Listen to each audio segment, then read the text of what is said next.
Hello, everybody. My name is Dave Jackson, and welcome back to Tales from the Backlog, where each week I'm joined by a guest to deep dive a game from our backlogs. Today's game is Split Fiction. But first, a few things before we start. If this is your first time here, first of all, thank you for stopping by. And here's how spoilers are going to work on today's show. We are not going to spoil the story in Split Fiction, and we're also not going to spoil some of what I consider to be the coolest levels to just kind of be surprised by when you play for yourself. So we're not going to spoil those things for a while. There's a timestamp down in the show notes for when spoilers begin, and we will also warn you when spoilers are coming as well. And if you like what you hear here, please consider supporting on Patreon, telling a friend, leaving a review, likes and comments on YouTube, things like that is all very helpful to show support in however way that you can. But I am not here today to talk about Split Fiction by myself. I have a guest, as always, returning to the show, one of my co-hosts from a Top 3 podcast and a writer of the finest short stories about pigs. Welcome back to the show, Aaron Engel. I've written 5 books about pigs. They only published 3. That's right. I wrote that 30 minutes ago. Good work. Good work. It's good to have you back. It's been a minute since you were on the show. I think the last one was Final Fantasy VII Rebirth, which was a while ago now. I don't even remember when that episode was. It's episode 141, so about 20-ish episodes ago, 25 episodes ago. So 4.5 years about. Exactly. Yeah. But otherwise, you've been on the show so many times now that I can't list every episode, including if people really want to torture your ears, you can go back and listen to like 5 of the first 10 episodes of the show. Was just me and Aaron chilling before I knew anybody else. Literally knew anybody else. I've been his only friend until 3 years ago. Yeah, exactly. Yeah. So anyway, today we're here to talk about Split Fiction, which is a co-op action platformer developed by Hazelight Studios and published by Electronic Arts for PC, PS5, and Xbox Series in 2025. Split Fiction was directed by Joseph Ferris and produced by Aymar Bergan and Daniel Issa. First tries at pronouncing those names. Hopefully I didn't fuck them up too badly. Yeah, nailed it in one. All right. What is Split Fiction? In case anyone's here and doesn't know what the game is, we have our quick pitches per usual. I say Split Fiction is Hazelight back with another co-op adventure, this time with 100% less Dr. Hakim. Aaron, what's your quick pitch? Well, when you say it like that, you make the game sound so terrible. Yeah. I mean, they've been doing this basic type of game forever now. This is just their next iteration. I feel like it's, if you like the series or whatever, you can definitely see the improvements game to game, along the way. Mm-hmm. But you want a good multiplayer game. You want something fun to play with your friend. You want something that's, I don't think, overly difficult, but still extremely rewarding. This is that kind of game. Yeah, iteration for sure, especially if you liked It Takes Two. Mm-hmm. So we played this together. We played the whole game co-op together on PS5, 16 hours to beat. So in case anyone's wondering how long it took. And before we get into it, before I forget to mention, if you are interested in playing Split Fiction just like It Takes Two, only one person has to buy the game. You can get the friend pass for the other person, which I think is pretty swell. Very nice of them. Oh, dude, that is the best part about the game. I'll say this: Dave does not like multiplayer games. So, I pester you to play multiplayer games with me, even if they're not, super difficult or convoluted or have a lot going on, or you have to spend money and have I was like, when this game came out, I was so excited to play a game with Dave. I was like, you know what, Dave, I'll foot the bill, dog. Let's play this game together. Yeah, I appreciate you. You know more than anybody how much I don't play multiplayer games. So here we are, another multiplayer game. And we covered It Takes Two on the podcast, and that was episode 28. And man, that was a long time ago. I guess several years ago that game came out now. So that was basically why I wanted to play this, because people can go listen to that episode. Like, I thought the story in It Takes Two was trash, but the gameplay was really, really fun. So I was ready to just basically play another one.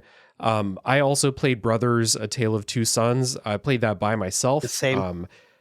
I actually played that like half co-op with Hua, but I don't think you're supposed to. We just like split the Joy-Cons on the Switch and played a little bit like co-op together. But mostly I thought that game was great, but mostly I wanted to play this because It Takes Two was a lot of fun. I'm sure it was pretty similar for you, right?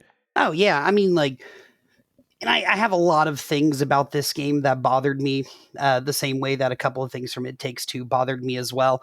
But you cannot like take away from actually how fun certain aspects, like if you just break this down, take everything out of it aside from like the gameplay and the mechanics and all that, like that's why I wanted to play this game. Like, it is very rare for me to play a game in a series where the story or some other thing bugged me to like a degree where I'd be like, I'm never playing anything by these guys again.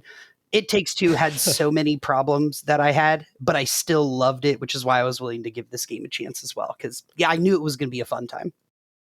Yeah, problems like specifically with the story in It Takes Two. Like both of us really, really loved like what it was actually like to play that game. Yep. It was just like the story was bad, the characters were terrible, and you know, to get into our quick opening top level thoughts about Split Fiction, the story in Split Fiction's bad, and the characters are terrible, and it's just like bad in like a less loud way. It's just like a quietly boring story, which is weird because like the premise for the story, which we'll set up here in a minute, is really cool. But what that story premise does is just let them cook with all different types of like really fun new gameplay ideas, and just constantly shift that up over the course of the game. Basically the same thing that It Takes Two did. I think there's like more variety here in Split Fiction, and it's really, really fun. Like basically the reason that both of us were excited to play this paid off A+ in my opinion. It's just like a very fun game to play, and constantly shifting up what you're doing, and sometimes like really changing it up in fun ways. And then like the cool thing about it is it always switches up again before you get super tired of the thing that you're doing in the moment. So yeah, top level thoughts, like the thing that we're all here for, like this inventive, creative gameplay stuff, it's still awesome in Split Fiction. It's a lot of fun to play. And then like that thing where I was like, I hope they make the story better in their next game. They didn't. It still kind of sucks. But like, I think when we look back on Split Fiction, I think in this episode, I feel like we're going to spend an outsized amount of time, or I have an outsized number of thoughts about why I don't think the story is good. But then when I look back on Split Fiction, when it comes to Game of the Year time, it will be all about the gameplay and how much fun it was to play. I think that's the kind of thing we're going to be looking at here. Yeah, totally. And I think one of the things that like video games really like, more so than any other like form of like media, they really rely on like innovation and doing something new, or experiencing like mechanics that you've seen before in different ways. And that's the exciting part of it. Like it's basically it's a 3D platformer is what this game pretty much is. And I've always been a huge fan of games like that. So one of the exciting things to me playing this game was it felt like, I mean, it felt like fairly similar to It Takes Two, but it always felt like it was giving me like a mechanic I had never thought about, or a gameplay idea I had never thought about. And as much as I shit talked this game while we were playing it, I think, you know, giving it a week's rest and a little retrospection gives me a finer appreciation. I don't want to shit on this game tonight. I spent enough of that time while we were playing it just be like, huh? What? Dude, what? But I really do want to like that. That's like my big thing is and it's the same thing with It Takes Two and even Brothers to an extent, where it was like you're getting these mechanics that you've seen before, but they're using them in different ways without, you know, delving into too much right now. And then that's why I like these games. So if you're a big fan of the genre of the 3D platforming thing, they really are doing their best job at pushing boundaries and trying to give you new experiences that you haven't experienced. I mean, me and Dave have been playing video games for what? 2-3 years now. Right. Right. And it's always nice and refreshing to play a game where you're experiencing something new. And that's something that they've always done a really good job at. Yeah, absolutely. And I think, like, to clarify, when you say we spent a lot of time shit talking the game while we were playing it, it was mostly the story It was that like we were just like, oh my God, this is the 99%. worst. And then that one puzzle that almost made me quit the game. The one with the one puzzle that we actually like legitimately were like, can we just fucking skip this? But it was one section puzzle, out of a 16-hour and game. everybody else so will say that's their favorite part because that's just how it is. probably, yeah, probably. So we got a lot to talk about. So we are going to take a music break, and when we come back, we are going to set up the story in Split Fiction.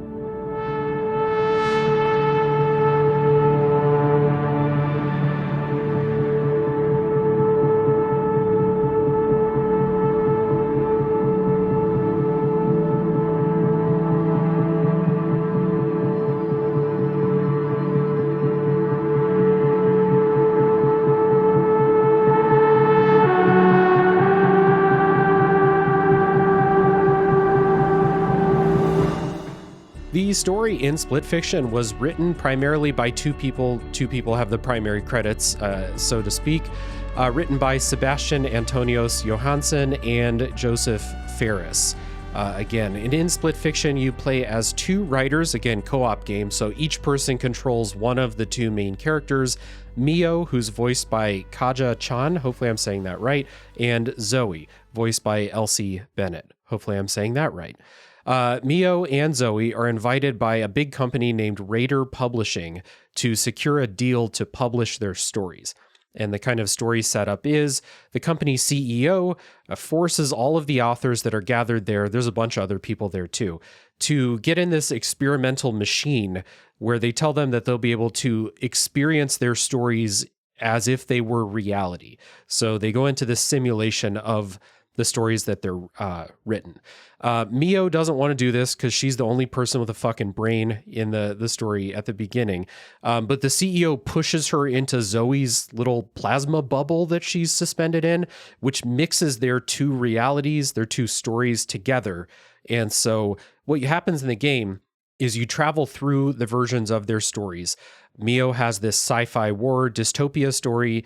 Zoe has this fantasy story alongside all the other short stories, rough ideas, completed stories that they've ever written in the past as they try to escape this simulation. So before we get into like thoughts about, what happens in the story, we're not going to spoil it, of course, but before we get too deep into it, I just want to say this setup where you're going to play through every story that these authors have written in their lives, like starting from the first story they wrote when they were little kids. I think this is really cool and creative and it sets up just a number of like, you could just basically do anything that you're like, oh, wouldn't it be cool if Zoe wrote this weird little story when she was 9? Like you can do that. And it's a really cool idea for it. Yeah, totally. And I forgot how weird Mio was at the beginning, like how mad she was. And then I remembered about how mad I got. Like, dude, they probably flew you out here from fucking Charleston, South Carolina, or wherever the hell that you are from. They flew you out here. They explained everything to you. And then very last second, when everybody else is cool about it, you just automatically change your mind.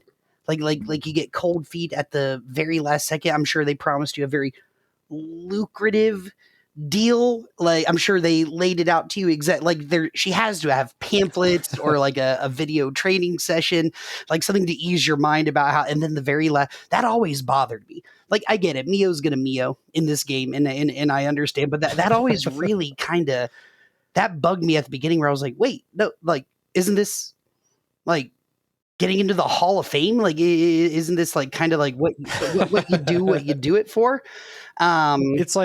It's like they set up, this is the way that your dream of being a published writer is going to come true. Right.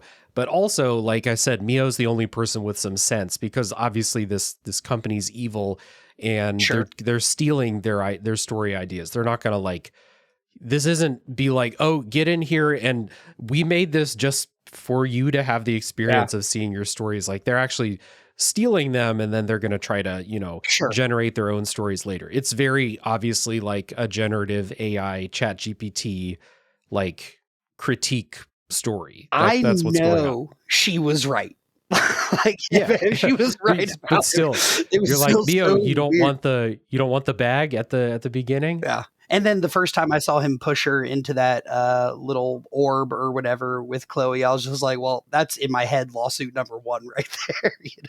Oh yeah, they're gonna get sued a A million lot. times if no matter what is going on. Yeah. Raider is gonna be living in a van down by the river at the end of this thing. So I think like the idea of this, and it's something that's not explored at all in the game, but an idea that I got is that idea that like creatives tell other creatives that all of your creative work is valuable in some way, even if it's just some half abandoned story that you wrote, or even if it's some cringy shit you wrote when you were 13.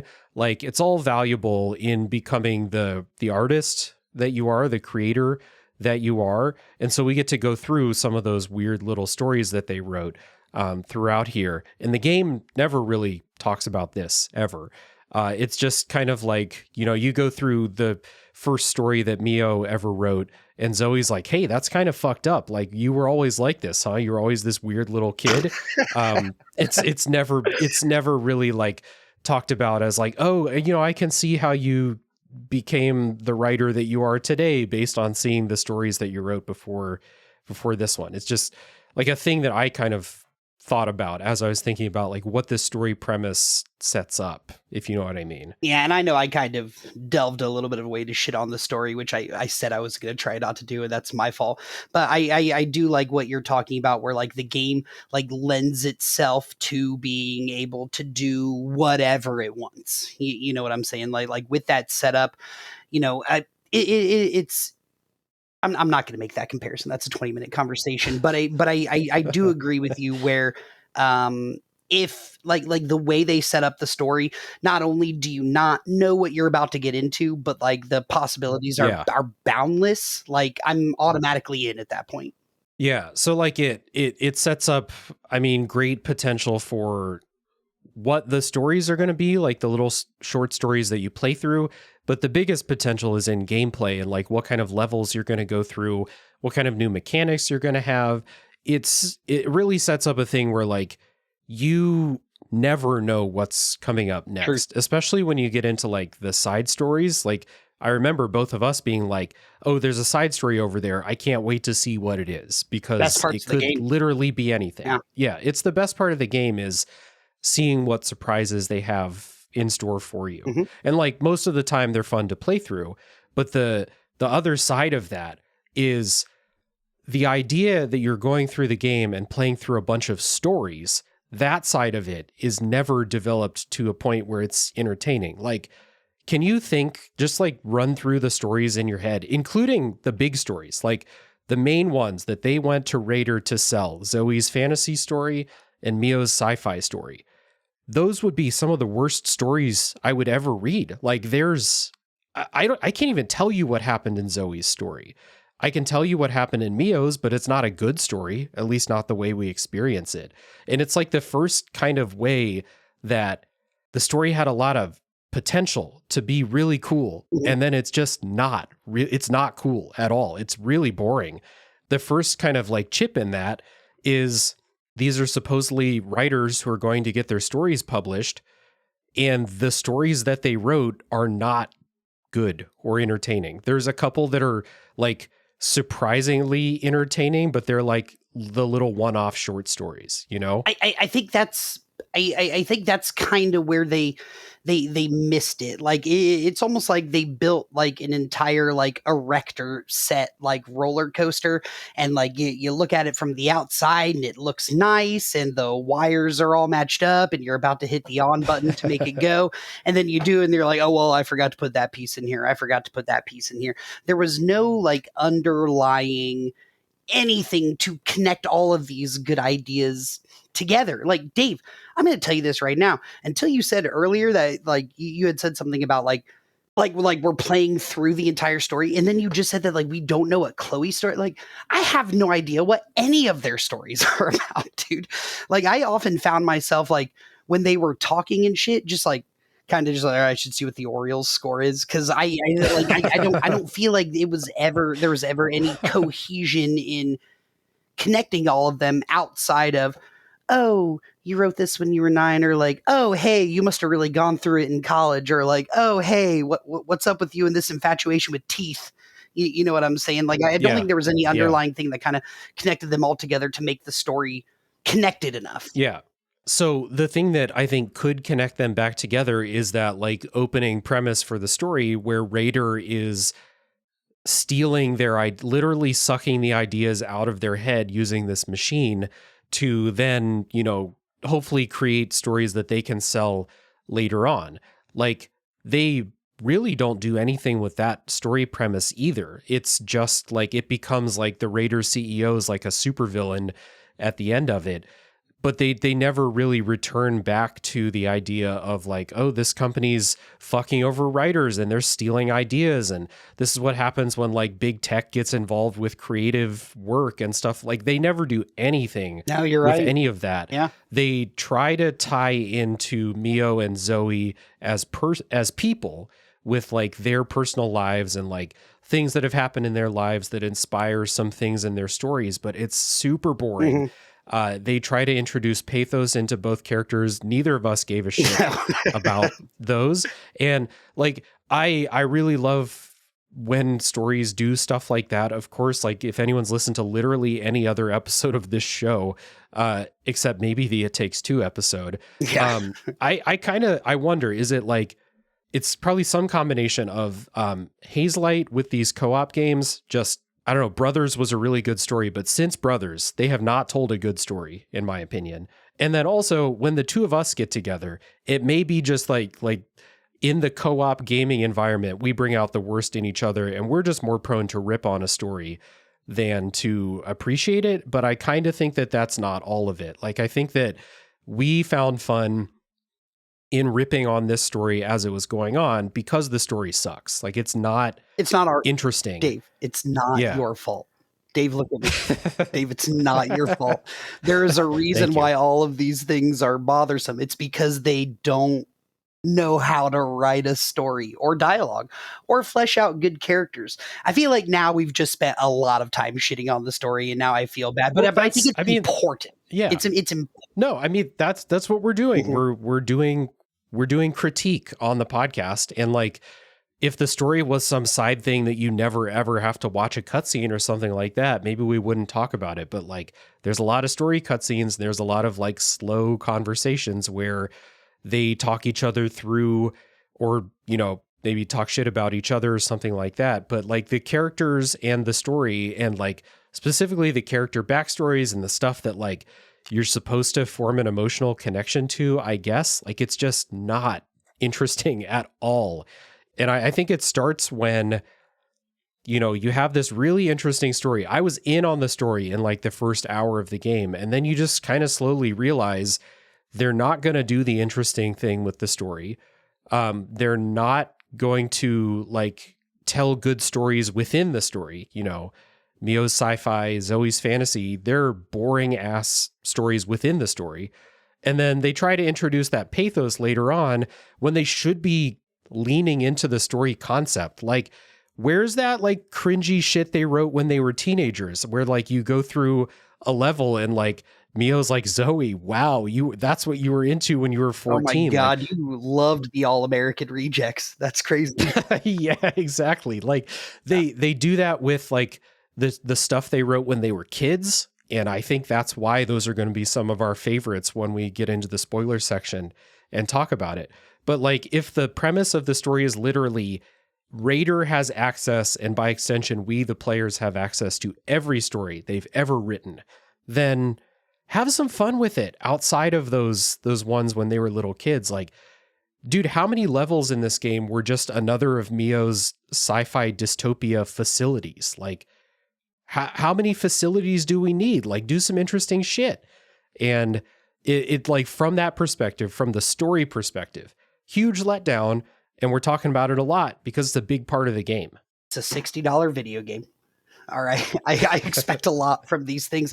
But no, I mean, Dave, I'm with you, man. And I think this is what they do, is like, they rely on how good the gameplay is to just make you forget. Like, the game is a game you play with your wife or your girlfriend or your children. Like, you know what I'm saying? It's like, more so your children who are not going to really, I mean, they're making a movie of this game, dude. Like, it's a game you're supposed to play with a kid, and kids don't give a shit about stuff like that. But you and I are almost 40, man. We give a shit about things like that. We play games where that's important and it adds to the story.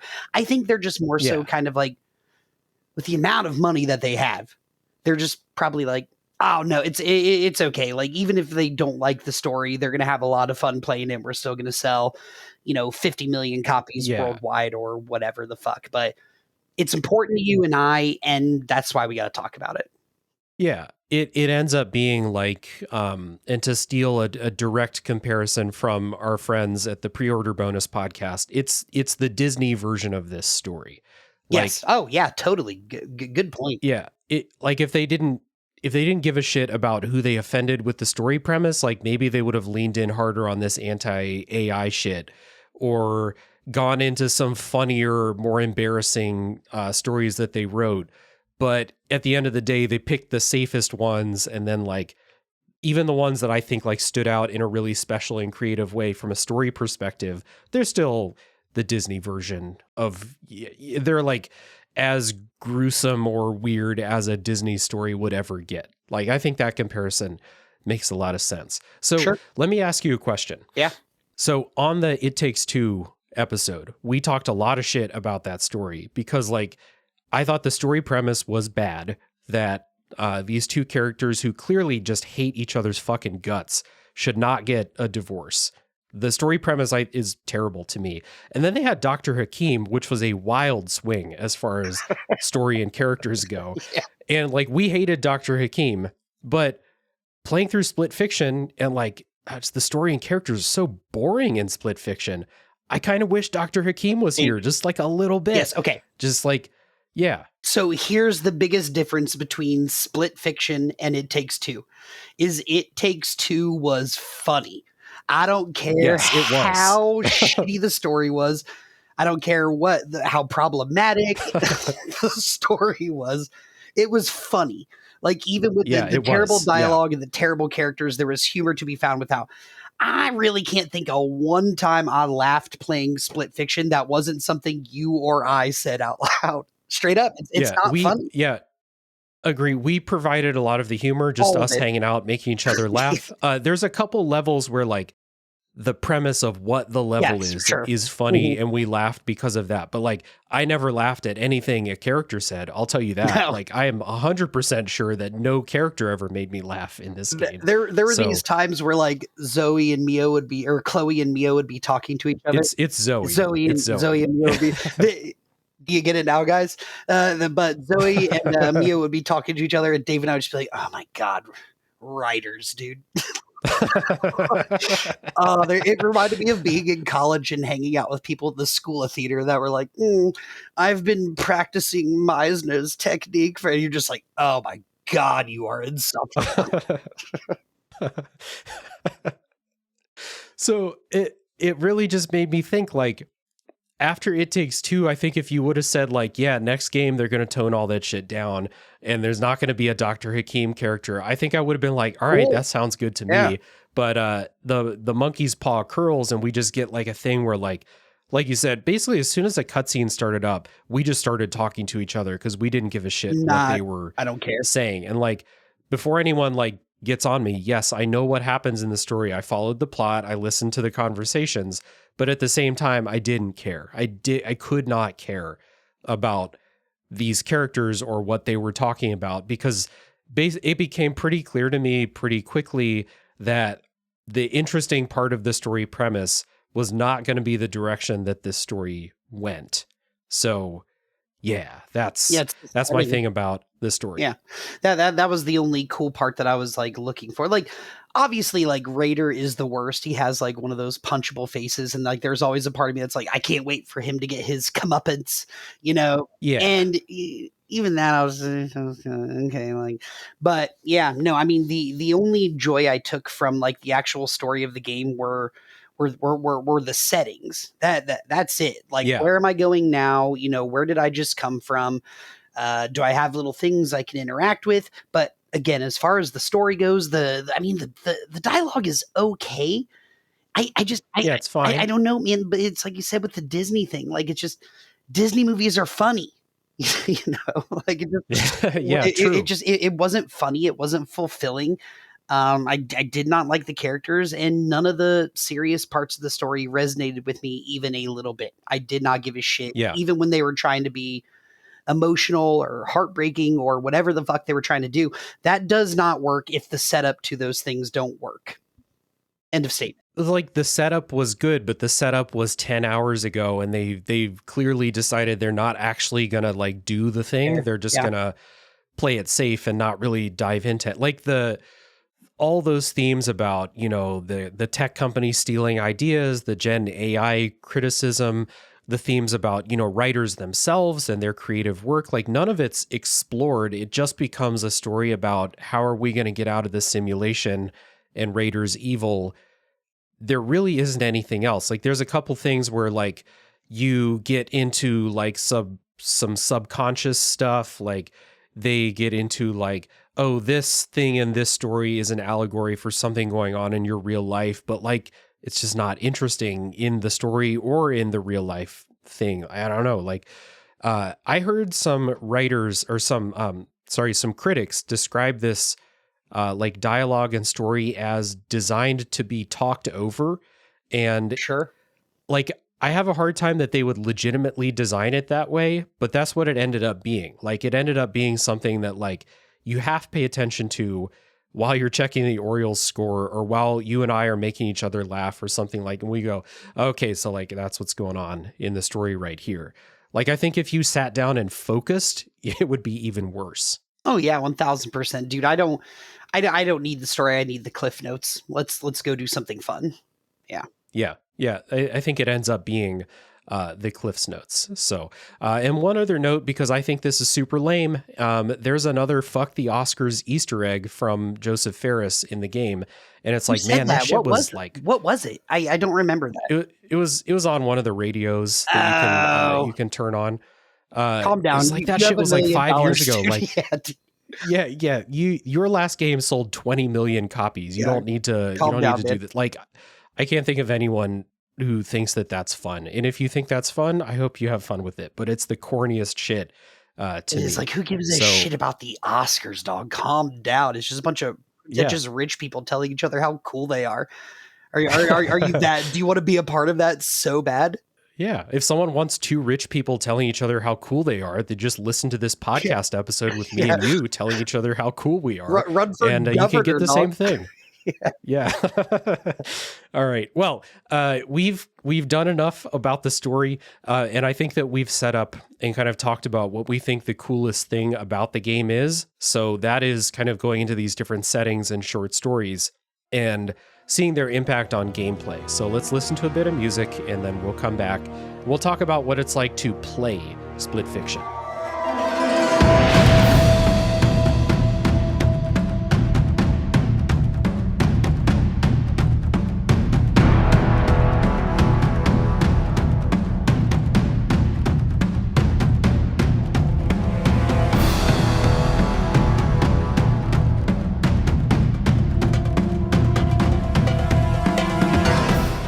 So the basic gameplay in Split Fiction is 3D platforming, and most levels you'll have a pretty similar tool set. You can run, you can jump, you can double jump, you can do a dash, and a lot of times you'll also have some kind of like melee attack.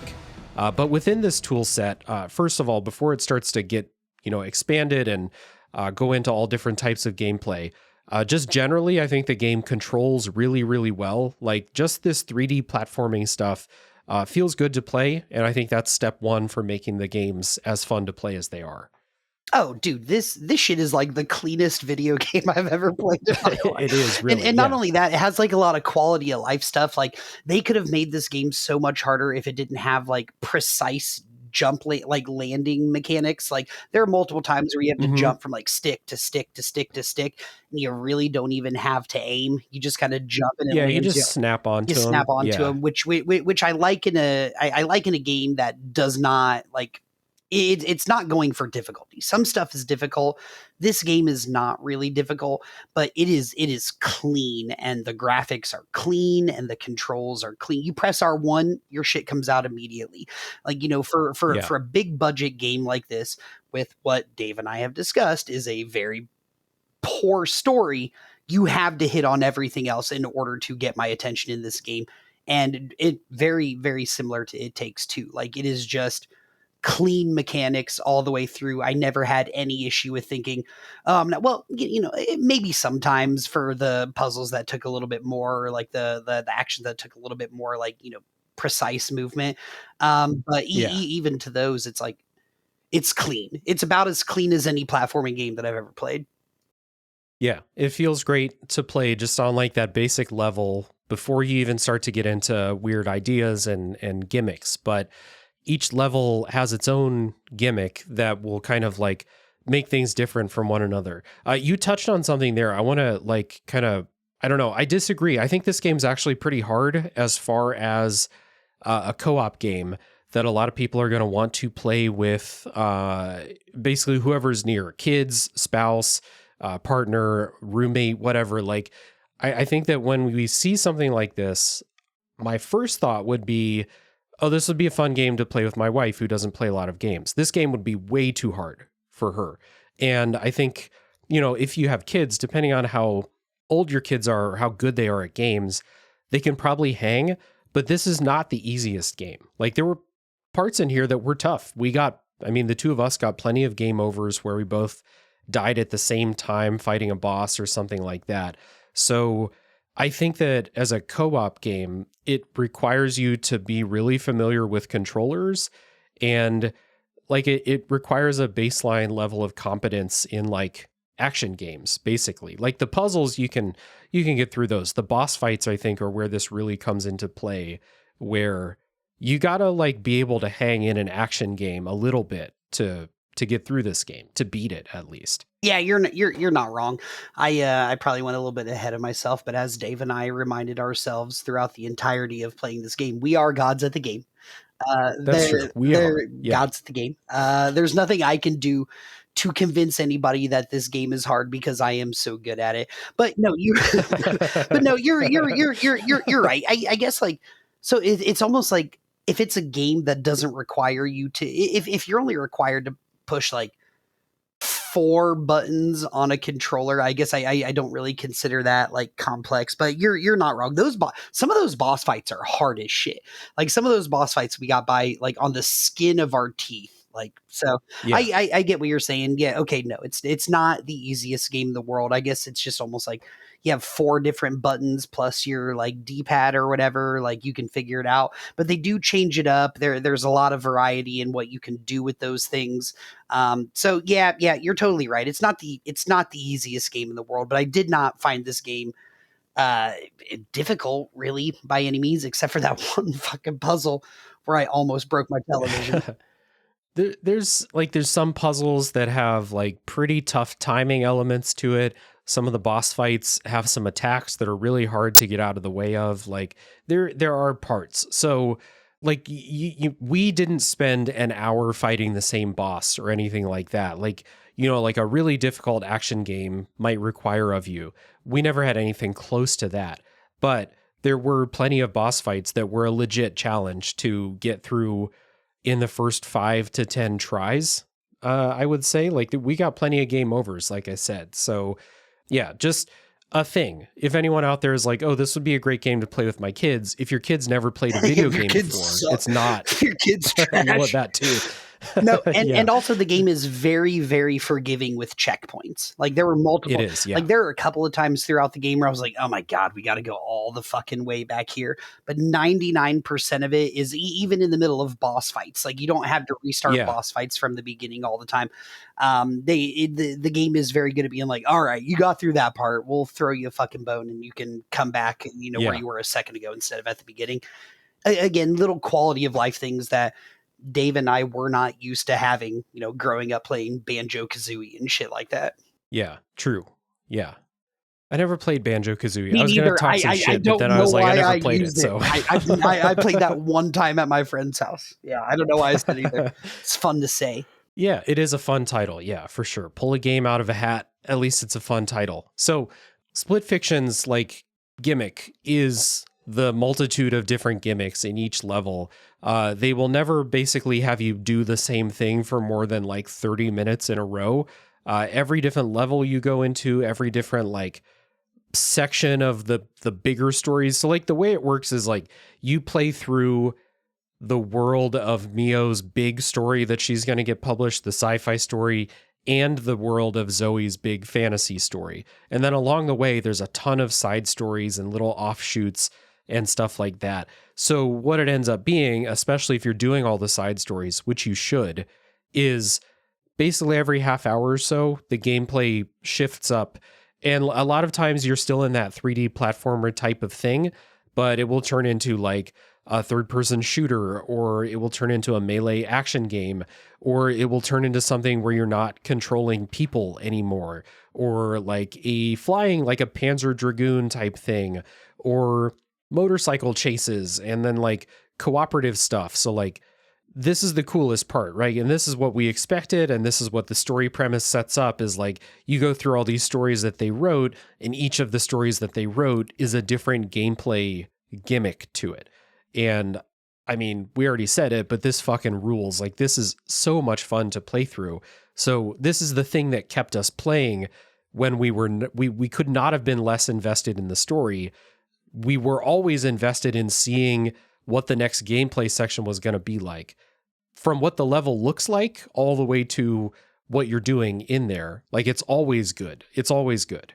Yeah, I mean, like like it's not like the mechanics of the bigger stories suck or anything like that. I'm still having fun playing those overarching things. But when you in the background, I would just hear Dave go like, "Ooh, I think there's a side story over there." It's like drop everything. Throw your dragon fruit off the cliff. Let's go fucking get this thing. But yeah, I mean, Yeah. and I don't. I mean, it's been so long since I've played It Takes Two. That was also the brilliant thing about that game, and it's very hard for me to be like, when you get away from the main story, what's the side stuff you're doing, when you change genres, when you change what you're doing. Like, I can't remember if It Takes Two is better or not than Split Fiction. It's been such a long time, but they both do, I think, a really good job of, I mean, like when we're playing the game, you'd be like, "Oh, this is the Elden Ring level," or like, "Oh, this is the Super Metroid level," or like, "Oh, this is the." It Takes Two did a really good job of doing those things as well. But this is they are the best parts of the game. Like again, when we talk about like a game, like, okay, the story sucks, but the gameplay is fun. It's like, not only is the gameplay fun, it's innovative, and that's kind of the whole thing for me with this series is like, no matter how many shit things I have to say, I'm going to play the next game they make, because I know they are really, really, really good at pulling a lot of different genres, a lot of different ideas, a lot of different mechanics every single game, and making you play through. It's like a video gamer's video game. Like, anybody can find something they like in it. Anybody can find a genre that they resonate with, stuff like that. Yeah, the story is fucking mad terrible, but like, this is why you play this game, is the switch up. I don't even know if my biggest problem with this game, aside from the story, is there should have been 12 more side stories. That's it. There should have been more. I think I wanted more. Like, there are a good number, and we did all of them, and they were all fun. I think we enjoyed basically all of the side stories.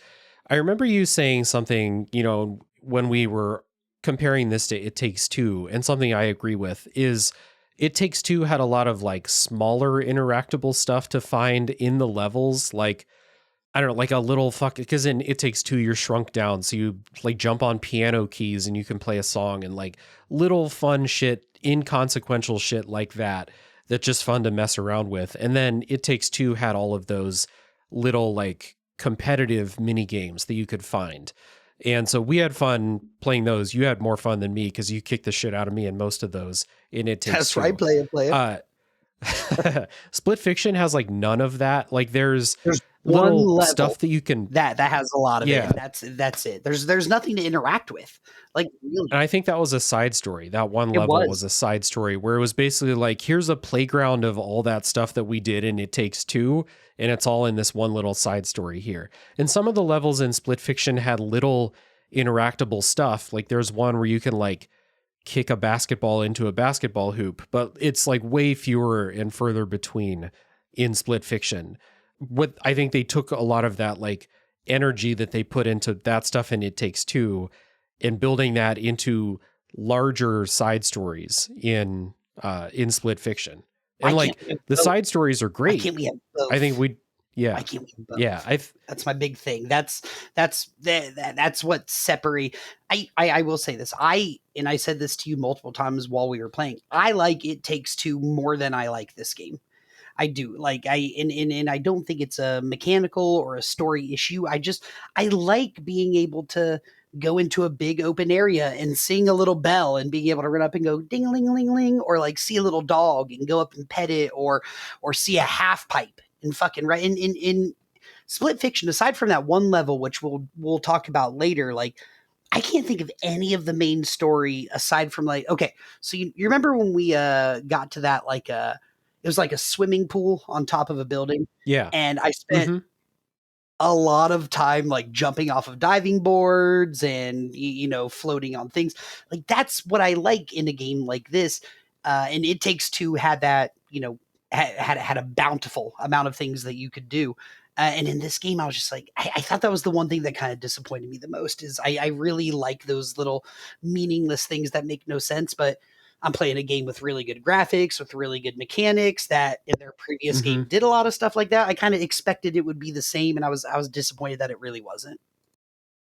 Yeah, like there's some of it's there. It's just not as much, and it's fewer and further between. Like I said before, I agree with you. Like that stuff is cool to fuck around with. I think part of it too is like, again, instead of in It Takes Two, you're going through like the inside of the house and there's stuff, there's toys and stuff everywhere that you can interact with. And in Split Fiction, like a lot of it is like you're going through sci-fi facility hallways and, fucking Mountain death paths. trap rooms and stuff in mountain paths in the fantasy story and stuff like that. So like, there's just not as much easy, little mini interactable stuff to build. Like you can bounce on mushrooms because we all know what giant mushrooms in video games means. It means you can bounce. You're definitely on not going to fall but, through them like you would if you tried to jump on a regular giant mushroom. Yeah, not gonna have my foot dissolved in like the acid in one of them or something like that.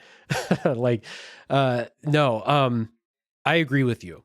You mentioned the graphics. I want to like just shout this out real quick because part of the joy of finding a new side story was like seeing what the gameplay gimmick was going to be. But part of it was just also going to be like, what is this place that we're going to go to? And visually, they were all really, really impressive, in my opinion. It's like a really, really gorgeous game. So the especially environment, like just going in and seeing like, oh, this is Candyland, or this is a farm level, or this is, a notebook, a slightly a what? A notebook. Oh yeah, Notebook. Like that one, especially like super cool and memorable. I was going to say, this one's a slightly different sci-fi facility hallway in Neo's case. Oh, it's got blue lights. Yeah. Yeah. The environment is really good. The environment art director is Carl Lowenberg, and concept art, cool. Debbie Tsoi and Rustin Kerman. Again, names, I'm doing my best. The music is also good. I just want to shout it out. Like, I didn't come out of this being like, I have a favorite song, but I thought that the music was fun in the background. So two people have the primary music credits, Gustaf Grefberg and Jonatan Järpehag. Yeah, there we go. I'm sure I got that right in the he's first gonna try. kill you, dude. Yeah. That's part of the joy too, is like going into these new places, whether maybe it's like just a later part in the bigger stories, but most often the side stories, and seeing like, what's this place look like? What's the gameplay going to be like? It's full of surprises. And like, I think it paid off basically every time, especially in the side stories. Dude, this might have the best graphics of any video game I've ever fucking played in my life. And It's I think a very good looking game. And I think It Takes Two is kind of the same. I hate people that are like, like, I don't really care if the game has great graphics. I'm the opposite. Like, dude, I love that shit. Like, the game is clean. When I say clean, I'm not just talking about mechanically. Like, there's no like frame rate drops. There's no background shutters. There's nothing. Like, it is seamless from one point to another, no matter how you have your camera working, no matter what you're doing. Like, it's all perfect. And I'm with you. Like, I can't remember like a lot of the music in this game, and I've talked about it many times on this podcast. I'm not the person to ask, but what I really want to talk about is like just the audio cues, the jumping on a lily pad, the sound it makes when you go into the water, like the sound it makes when you're climbing up a vine wall, or if you have like there are multiple times in this game where you're using animals, and the audio from that is also, without again getting into spoilers, like really, really good. Like, You just reminded me that one section where Mio could turn into a monkey, but like the sound of the monkey was just Mio's voice actor doing monkey sounds, and it was really good. Very, very good. Yeah. I forgot about that monkey. That was very funny. But yeah, no, and I think like, when the audio and the graphics are so seamless and they work so well with each other, it's almost like you don't even think about it. You're just happy to be where you are. Again, like, you could go across the board. I'm rating this game, 1 out of 10 on story, 10 out of 10 controls, 10 out of 10 graphics, 10 out of 10 audio, 10 out of, it literally nails every part of a video game that you want it to be, except for the one thing that I just kind of find important, Yeah, I agree. As far as presentation goes, I also want to shout this out. They always change, well, not always, but they often will mess with your perspective too. So there was one level where like one character was in a top-down perspective and the other character is in a side-scrolling perspective. And it was like super cool, trippy to play through, but like from a visual presentation perspective, really, really awesome. Fantastic. And they mess with perspective a lot. They don't ever like go into first person as far as I remember, but they do basically everything they can do with third person to keep shifting things up depending on what you're doing. So like, just want to shout that out too. It's very cool every time it shifts for effect. Yeah, and without going into spoilers, the entire last level of this game is a constant. Oh my God. That. Yeah. And Dave and I will both attest, the final level of the game is fantastic. Yeah, that's one of the things I heard the most about the game. Just like people talking about it on Blue Sky or in Discord or something like that. I would say like probably the most common thing I heard at all about Split Fiction in general is that the last level like just blew people away. And so I had read those dozens of times before we got to the last level. And I was still like, wow, this is really fucking cool. It lived up to the hype. It was one of the coolest things I ever experienced. I'd never seen or experienced anything like that in a video game before. I was very impressed.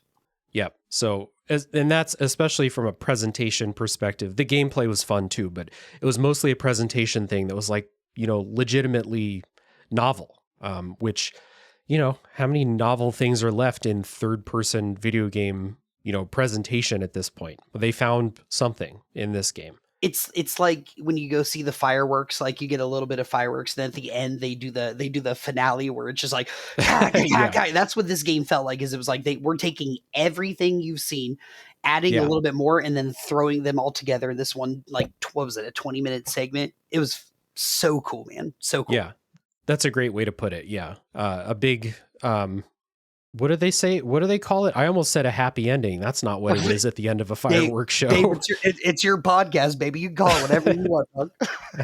It's my fireworks show. It's a big happy ending at the end of the fireworks show. Yeah. You mentioned novelty, and I want to like loop back to how the game changes up what you're doing as far as gameplay goes. And so, like I said, like every 30 minutes or so, they will switch this up on you. And there's a couple things that I just want to like bring up that I think make this as good as it is, because I was thinking about it and it was like, okay, so you have like a Panzer Dragoon, you're flying on the back of something, you're shooting, like that type of gameplay. You have like some motorcycle chase sequences that you go through. You have some third person shooter sequences that you go through. Like maybe you don't feel the same way, but those sections are not the best examples of that type of gameplay. Like the Panzer Dragoon section is not as good as playing Panzer Dragoon, the actual game. Like it's not at that level. The third person shooter sections are like, I don't know, they're like a B third person shooter. Like they're fine, they're fun, but they're not exemplary of third person shooters in general. And I would say that's probably true, in my opinion, for most of these special types of gameplay gimmicks that they introduce. They're not the best possible thing, but they don't have to be, because they're always gone before they run out of depth. Basically, whenever you're thinking like, I'm ready for something else, they're going to bring something else pretty quickly. I can think of like a couple things where like your gameplay gimmick went like one puzzle beyond where I was satisfied with it. But like, that's only a couple examples. I don't know. What do you think? Are you're with me here? Kind of. I mean, like, dude, the game is so clean that it's like, is it not better than Panzer? Like, are you sure it's not better than Super Metroid? Are you sure it's not this? Like, now, where you are right is like, you are right. Like, they're not. I'm trying to think of the best way to describe this. This game is a 3D platforming game. And the fact that you can do other games within this 3D platforming game to that degree is astounding. They don't have to be perfect replicas, because they're already a perfect replica of what they're trying to do, adding other things. I don't think they're I just don't think there's really and I'm not trying to shit on you, my guy, but like, I don't think there's really a reason to shit on, how close they are to games they're replicating, because they do a pretty good job of it. Right. No, I'm not, this isn't like a criticism of split fiction. I'm just saying, like, when we say there's a section that's like reminiscent of a 2D Metroid game, it doesn't mean that it's as fun to play as Metroid Dread. It's not as good as Metroid Dread, which is like, it would be an impossible ask of split fiction to basically make the A+ version of whatever that type of game is and then throw it away after 30 minutes. Like, what they do is they make like a B version of that game. And then by the time you're like, okay, I think that this is like everything they could do with this, it's over. And then you've had your fun with that little type of game. And then that type of game is gone forever. It will never come back in a lot of cases, except for the 3D platforming, which we've already said is really good as a platformer. It's definitely got some big WarioWare vibes to it. You know what I mean? Yeah. Just bringing in an idea, having some fun with it for like 20 minutes, and then throwing it away, never to be used ever again. So like, I'm not asking it to be the best possible version of like a rail shooter or something like that. I'm just saying, like, don't expect it to be the best rail shooter you've ever played for 30 minutes. It's going to be fun. And then by the time you're like, okay, I get it, it's probably going to be over soon, which is great. Right back to them talking about things I don't care about no more. Yeah. Another story cutscene coming up.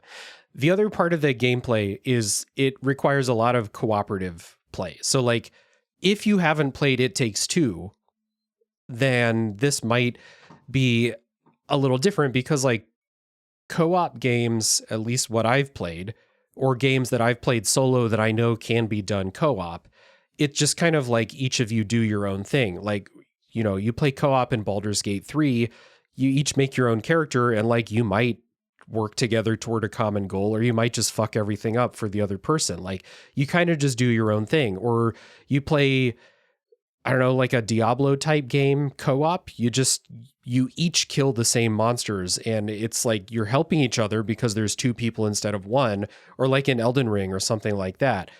But it like doesn't require you to like play a very specific role. That's what I'm trying to say. And It Takes Two and Split Fiction design puzzles where like one person has one skill, the other person has the other skill, and you need to cooperate, usually with timing and stuff like that, to solve the puzzles. It's like they built a complete character with 2 mechanics that would solve every puzzle, and then they cut that character in half and gave each person one half of that character. And so it's like, you do this, that will open up the other character to use their ability that can do this one thing, and then you go through the puzzles like that. So, I mean, we've talked a lot about like action type mechanic stuff, but it's a ton of puzzles as you're going through. And that's where a lot of like the cooperative stuff comes into play. And the boss fights are like this too. So, I mean, I thought this was a lot of fun. It was always a little bit of a challenge to like coordinate, especially when timing got involved and like one person had to do one thing on like a very specific rhythm and the other person had to do their own rhythm and stuff like that. But I thought this was great.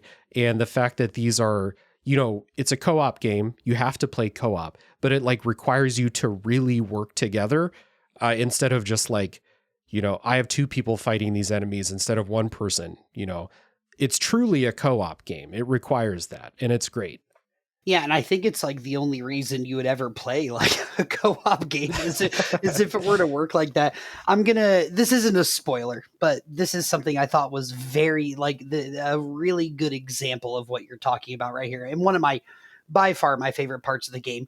So there's a point in the game where Dave is driving a motorcycle with Mio and I'm on the back with Zoe, and I have to use my phone to like I have to use like an actual iPhone to like turn off a bomb or whatever, and it's making me do like CAPTCHA like it's making you like are you a robot? No. All right, where are 3 motorcycles? Or like where are the streetlights? And like Dave's fucking just having the craziest time trying to keep us live on the motorcycle. And I'm like trying to type in a password on my iPhone. And then Dave's just doing jumps and everything's on fire. And I'm just like, okay, all right. Is that a green street light? Or is it a red? I don't know what they want from me right here. But that's but that to me is like the best example of what you're like talking about is like, it's not like all right, you guys got to fight a boss, use all of your powers, kill the boss. It's like, no, Aaron has to be doing this and Dave has to be doing this. And if you guys don't do those things, you're not going to win. Yeah, you're going to have a bad time. Going to have a bad time, dude. That's kind of what I mean when it's like, I've got a French fry, and if we both don't, then it's over. Yes, exactly. And that's what I mean when I say it feels like the 2 players are combining to form one functioning character. Kind of like, totally. You know, totally. I can't drive the motorcycle and do the shit on the phone, or like, you know, a lot of the chase stuff. It's like I'm driving the motorcycle, Aaron has a gun, and you got to shoot the stuff out. I can't do the shooting. I'm only allowed to drive. Aaron can't drive. He's only allowed to shoot. Like that's where they require the cooperation between you, and it so works like it's so really, really well. Yeah, it's great. And you know, a lot of those sections, like one player kind of gets the short end of like the cool shit, but it cycles really, really well. So like there were some levels where like Aaron's character clearly had a cooler power than mine, but like the next level, my power was going to be really cool. And it's never like dog shit or anything like that, but sometimes it was like, yeah, I'm kind of jealous of what Aaron's one power is. I hope my next one's great. Yeah. Dave's a giant monkey. Ooh, I can't wait to see what I am. I'm a fairy. Yeah. Yeah. That's a great example. But I had a lot of fun being the fairy too. Yeah. Yeah. It was pretty cool. And like the fairy's really valuable too. Straight up, yeah. Like always valuable, no matter what the power is. It's always good. So, yeah, I think that's about as much as I have to say about the gameplay, unless you have anything else. No, I think we covered it, man. And you know, like, I'm going to save that one for the spoilers, but yeah, I mean, I think, if you played It Takes Two, you know what you're getting into. It's a little bit cooler, a little less funny, but ultimately a game you should play, you know, if you like that sort of thing. Yeah, for sure. Like, I think if you like It Takes Two, this is a no-brainer. You got to play this. Like, there's going to be things that I think are worse than It Takes Two, especially like entertainment factor is worse in Split Fiction. So Split Fiction's gotten like basically unanimous, like 9s and 10s out of 10. And I think like if I were giving a number score, I might give it like a 9 or something like that. just because of how much fun it is to play. Like the gameplay side of things and the presentation side of things is amazing. It's so good. It's just, I don't think that we can go through this podcast and not spend significant time talking about how boring the story is, because the game makes you spend a significant amount of time taking in that story. So with that being said, I know that that's not why anyone is going to play Split Fiction. So I don't think you're going to be disappointed at the end of the day by Split Fiction. I just think that like that's something we got to talk about. But I wholeheartedly would recommend this to anyone who can find a second person to play it with. It's that simple. It's just a really fun game, really fun co-op. And if you can find a second person, because you need a second person, it's a no-brainer recommendation. And that's what's you hit it right on the dot of why the story being bad is so frustrating, is because they force feed it to you so frequently. Like if they cut the story like cutscenes in half throughout the game, it would have been so much better. But it's like they really, really want you to feel for these characters, and they really, really want you to care about what's going on. It's like, my guy, I stopped caring 9 hours ago. Like, yeah. Like, what are you doing to me here? Like, why are you trying to force me to feel like just, I'd rather it just be like, all right, the cutscene's here. It's just like, oh, hey, what's up? We really survived that. Yeah, we did. We're awesome. High five. All right, boom, next level. Like that would have been more satisfying to me. It would have been more satisfying. I don't think that this studio will ever do that because I think they think they're telling good stories. They think they're good. Yeah. God. Yeah. I hate those OU theater people so much, dude. Shout out to the OU theater people, past, present, and future. Yeah. Shout out Ryan Sherwonko. What up, dog? Hell yeah. Big fan of the show. Yeah. I think I'll have my expectations in check for the next game that they do, because I will 100% play the next game that they make. I just will not go in with any expectations about getting a story, and I'll critique it the same way I've done here, good or bad. But I just will have my own personal expectations in check, because stories are 0 for 2 with these games. I mean, Brothers is a great story, but it's a very different game, and it was a long time ago now. So let me ask you this question then. So like, what if they were able to do the same kind of gameplay and have a story that was 80% of what the gameplay was actually doing? Are we talking best video game of all time? Made? Yeah. Like, are we? Like, is this game so good and that part of it's so bad that it's going to lose itself in the consciousness of all-time greats? Like, if both things matched up, or if the story was even, I mean, I look at the story and I say 2 out of 10. If the story was 7 out of 10, would this, would they be able to make one of the best games of all time? Like, it's an actual thought to have. Like, why not? Yeah, I think that critical discussions, and when we get to, if we ever get to Split Fiction retrospective time, I think that the story is going to be something that people are like, yeah, this, or like the majority of people, because there are some people that enjoyed the story, but I think the majority of people are going to be like, yeah, the story wasn't good, and here's why, and here's how much of it they made you sit through, and that's why it's a big deal as far as critique goes. But like, I don't know. I think that it will still be in that conversation of like, are you just recommending a fun game to somebody? Because if that's all you're doing, then Split Fiction's like a home run of a recommendation, especially people are like not me and they're actually seeking out co-op games and like couch co-op games on top of that. Mm-hmm. Because like you can play this couch co-op or you can do it with the friend pass. So when people are just being like, hey, I want a fun game to play with my kids or a fun game to play with my roommates or whatever, like Split Fiction, no doubt, like it's going to be at the top of that conversation. Frankly, I think It Takes Two is at the top of that conversation too. Totally. So like they're both on a pretty equal level when we take stock of them as like whole packages. I loved It Takes Two as an entire experience, despite how much shit we talked about Dr. Hakim. Yeah. Split Fiction is going to be there too for me. It's just like when we do the show here and we're going to talk about it for 2 hours, then we're actually going to like really talk about every aspect of it.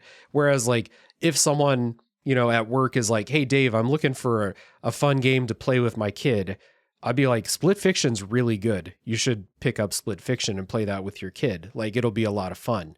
I think that's the type of game we're talking about. Like well said. A very, very good game. It will be on a lot of people's Game of the Year lists. If I have a top 10, it'll probably be in my top 10. Oh, easily. Sure. Top 5, probably. Maybe. Yeah. All right. Well, we got our recommendations out of the way. Time for a little bit of housekeeping before we get into spoilers for Split Fiction. As I said at the top of the show, Aaron is one of my co-hosts on the now hibernating A Top 3 podcast, but people can still go listen to the show. There's over 100 episodes that we did. Aaron, if you would, please tell the fine people about A Top 3 podcast.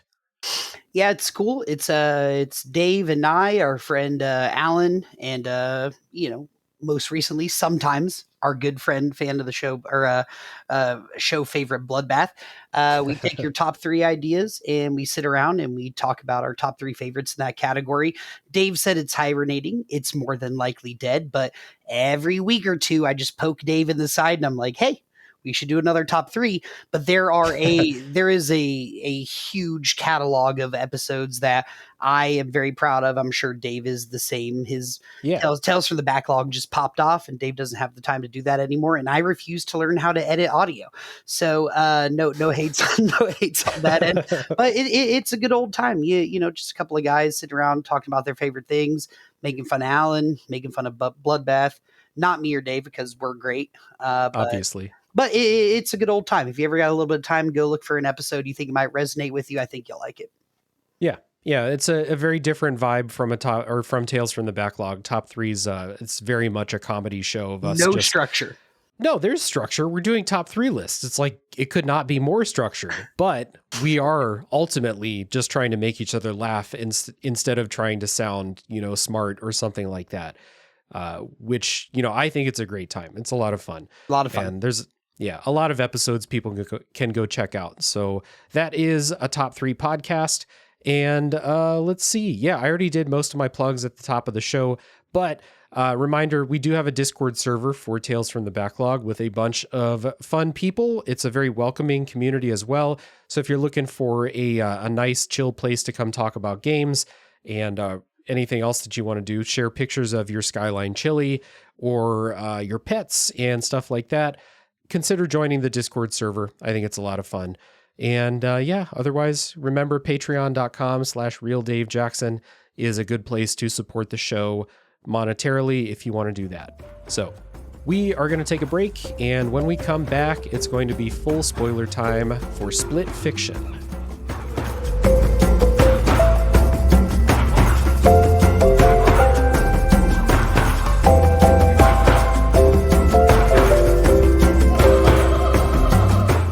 All right, before we get to spoilers for Split Fiction, I would like to give a quick announcement and do the customary thank yous.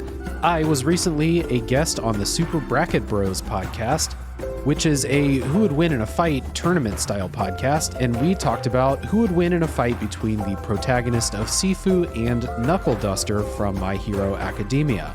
If you think that sounds like a lot of fun, number 1, you're right. And number 2, you can find it on the Super Bracket Bros podcast. I'll put a link down in the show notes. Also, I'd like to say thank you to the patrons who help support the show. Big thank you to Chris Nelson, the Top 3 podcast crew, Zulgeek, Chris Copleen, Eric Guess, Rick Firestone, Nick Fakori, Soccer, Cupcake, Kyle, Christian S., Matt aka Stormageddon, JD, Doug Leaf, Jason Emery, Brian Skirsha, Jenny E., Marcus O'Neill, Stefan, Drellish, Rob Smith, Rigamort, Silk Canet, Ashton Ruby, Levi, John E., Matthew Turner, Aliasi, Joseph Hooper, and many more. If you would like to join them, you can do so at patreon.com/RealDaveJackson. And hey, right now, there should be a poll running if you're listening on the day that this episode comes out. A poll for a game that I will cover on the show. So make your voice heard, help support the work that I do. Patreon.com/RealDaveJackson is the place. And with all that being said, let's go back. Full spoiler time now for Split Fiction.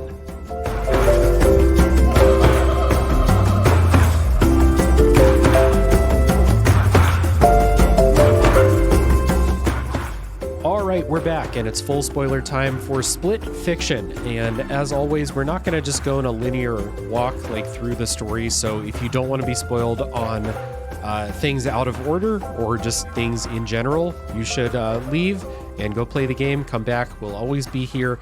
But we're going to start by talking about our favorite side stories and or just, you know, levels in general. Sometimes the line between like what's a side story and what's part of the main story gets a little blurred, but let's start with like the first level that both of us were just like over the moon about, which is the one, I think it's actually, I forget whose it was, Zoe or Mio's like first story they wrote when they were a little kid, where you play as pigs and you start out in this like little like barn, and you playing as pigs. You can like stick your head down in the mud. I think you have a fart button, like as like a double jump or something like that, or like a boost or something.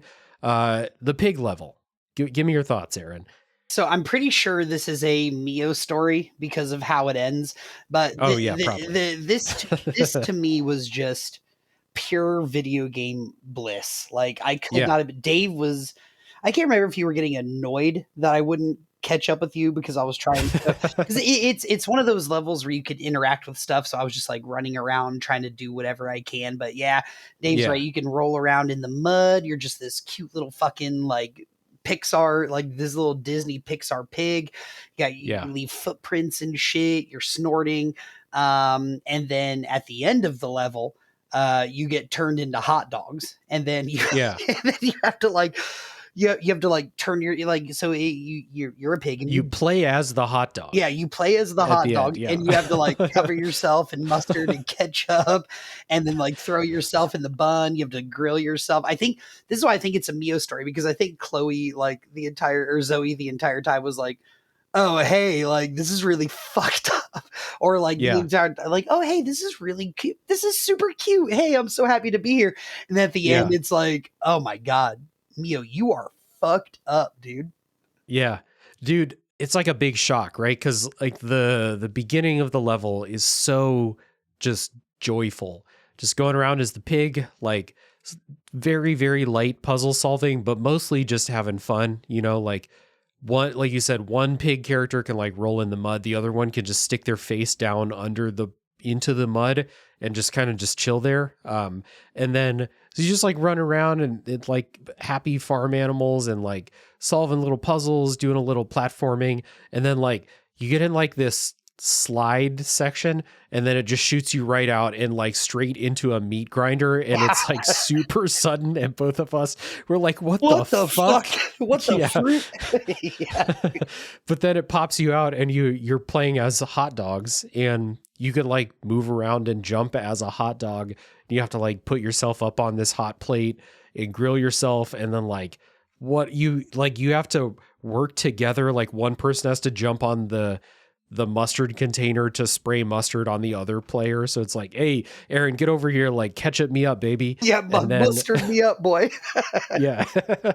And then you just put yourself in the hot dog bun, and then someone eats you, and that's the end of the level. It's super fun. It was so good. It was like I was having fun with that game ahead of time. That was the first time it gave me that like It Takes Two vibe, if that makes any sense, where I was just like, okay, It's letting me have a little bit of fun right here. It's taking me out of the story.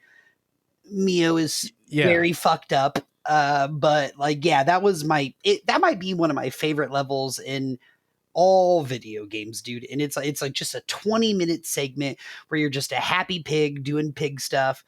You get thrown into a meat grinder, turned into a hot dog, and fed to some guy on Memorial Day weekend, which is when we're recording, just FYI. But that's right. It was my favorite level by far. I had so much fun. I was actually like kind of upset that it didn't take 3 more hours to do the pig level. Yeah, I could have used another, I don't know, at least twice as long as that was, just doing pig stuff or doing hot dog stuff. I'm in. or just continuing that. Like, you know, you play as a turd or something like that after. Exactly. You got to go through the dentist's like fucking endocrine system. Yeah.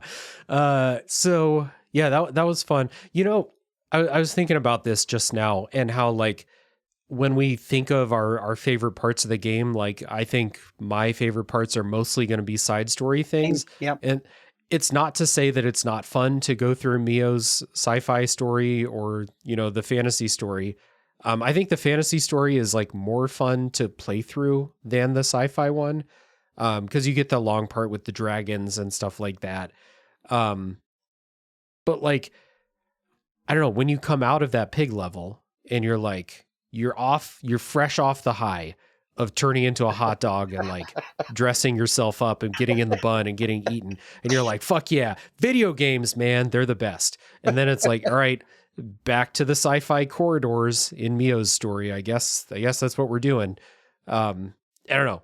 Like, it's not to say that like that those sci-fi sections are bad, or maybe it's the fantasy section. I don't remember, but it's not to say those are bad, but it's always like, all right, I guess we're back. Guess we're back in this. Yeah, dude, the side stories are so fucking good.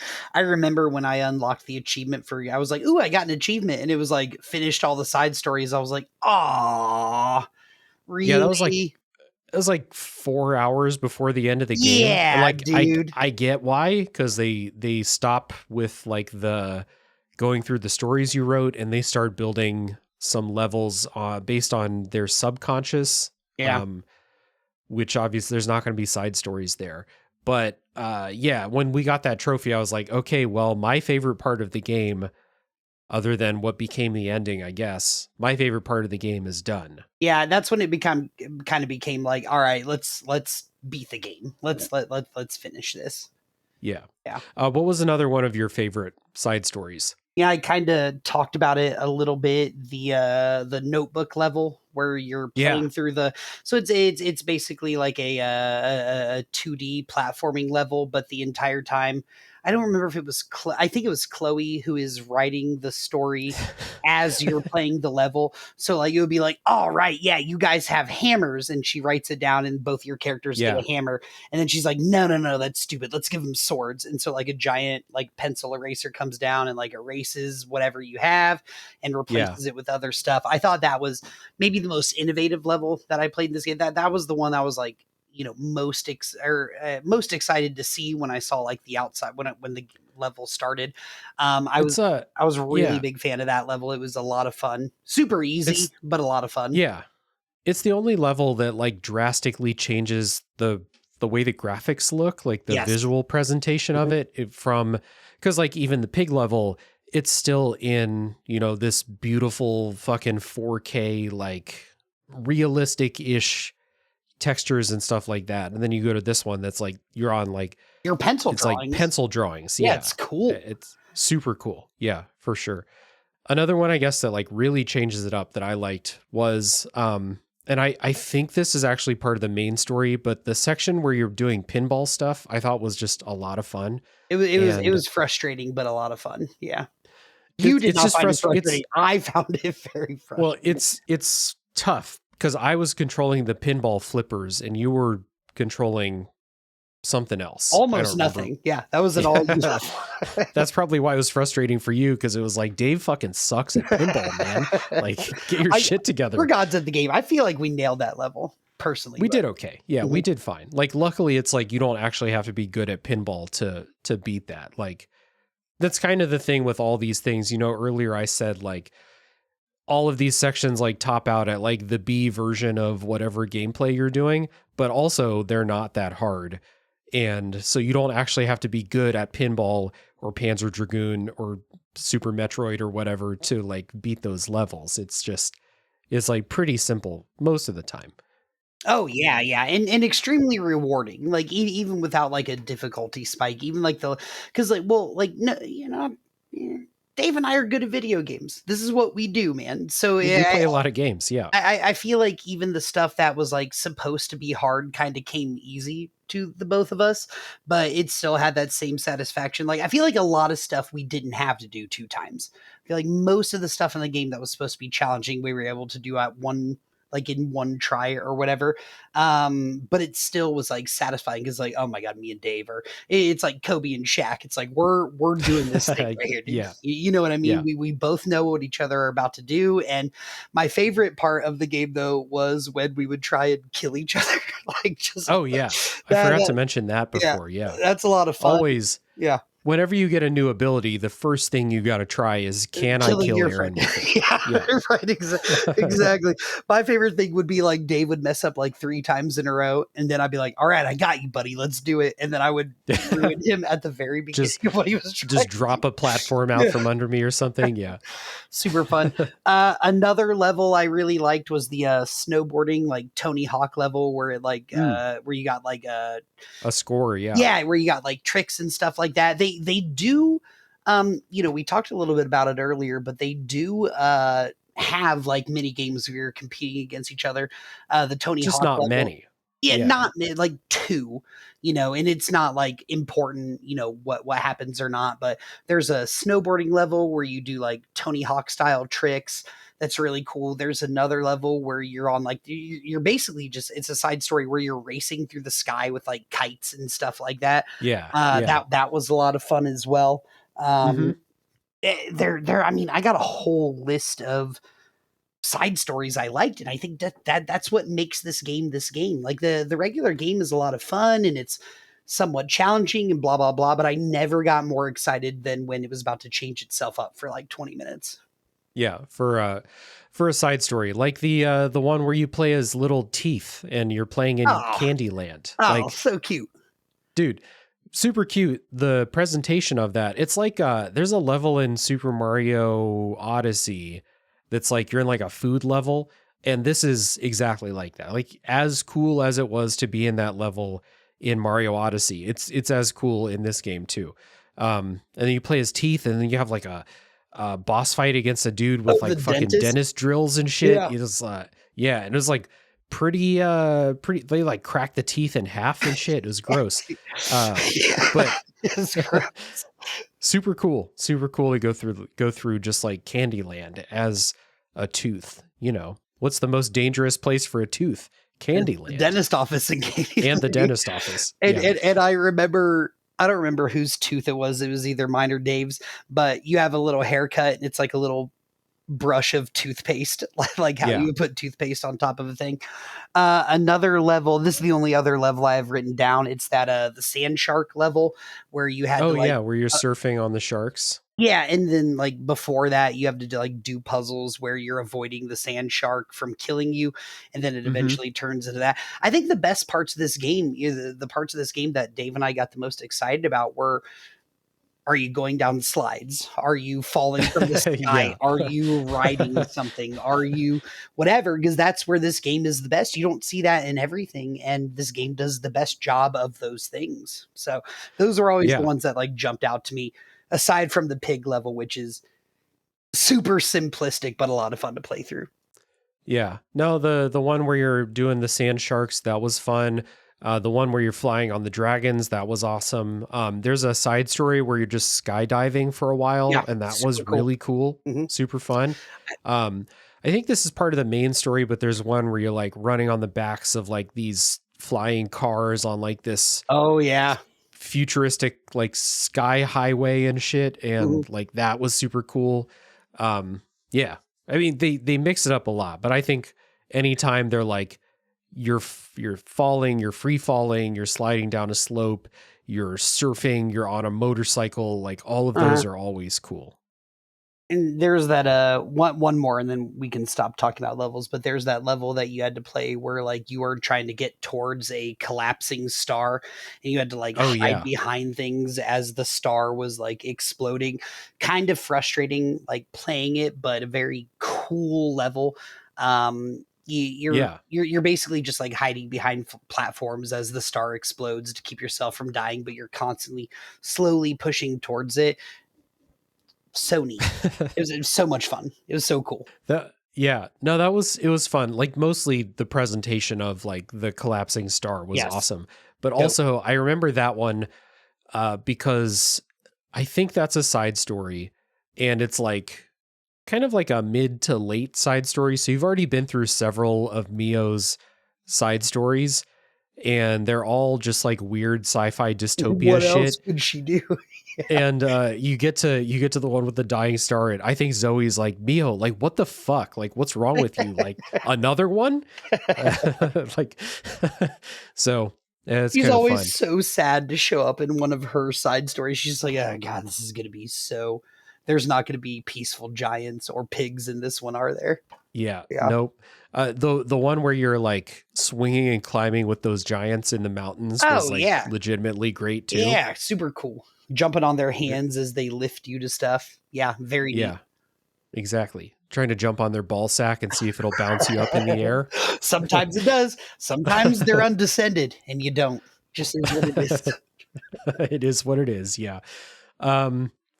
The game show side story I thought was a lot of fun, where you're on the two separate tracks and you're throwing a bomb across Yeah, on the timer. that was frustrating, but that was super cool as well. It was, I wasn't frustrated. It was just like tough. Like we had to really get our timing down. And you know what it is? Some of these things that we say are frustrating is because we actually had to talk to each other and be like, okay, all right, Aaron, we got to stop talking about baseball. And like, I'm going to throw the ball in 3, 2, 1, Yeah. throw the bomb. Now, You that was catch the fun. bomb.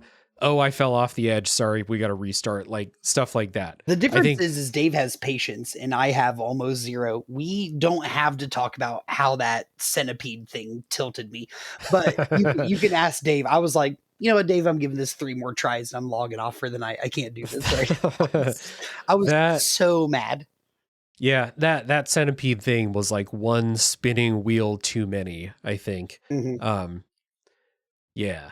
That's part of the thing with like the story of split fiction is like we get to the centipede thing and it's like, oh cool, we're playing as two halves of a cat dog centipede, and we have to like coordinate with each other so we don't pull each other off the edges. And it's like, all right, this is a unique cooperative gameplay thing. And then we get to the end of the level and it's like, this centipede is Zoe's parents. And I'm like, what? What? Dude, Okay. I remember because I was already so mad about that level.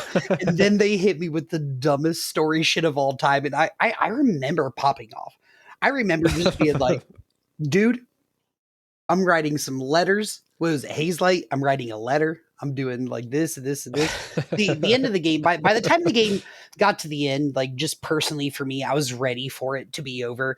And like Yeah. the last level is fantastic, but that centipede level and how the game just treated me like I'm fucking stupid. It was just like, oh, we've been building up to talking about Zoe, or we've been building up to talking about Zoe's sister, or we've been building up to talking about Mio's dad. I'm like, you've been talking about it the whole time. I called every crucial Yeah. storyline moment The 9 hours first time, ago.